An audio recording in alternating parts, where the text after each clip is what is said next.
maging successful kayo kung ano man yung gusto nyo ma-attain sa buhay. At wag na wag makakalimot sa taas.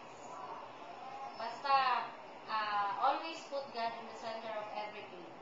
And everything will be possible.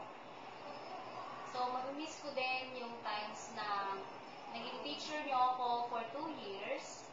So, yan, yung mga pasaway na estudyante. Pero, hindi ko makakalimutan yung time na first year of teaching ko, na kayo yung na-handle ko. So, you are second year. Especially yung 284. Siguro masasabi kong you are one of the best students that I have. Sobrang responsable, sobrang mababait. So, ayan.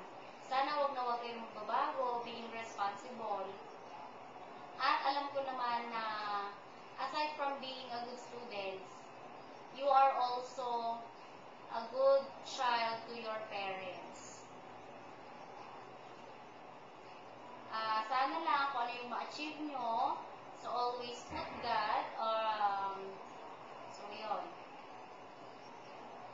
And also 4th year, basta good luck.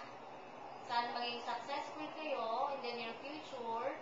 At sana, wag na wag niyong kakalimutan yung inyong mentors. Again, congratulations. God bless. I love you all.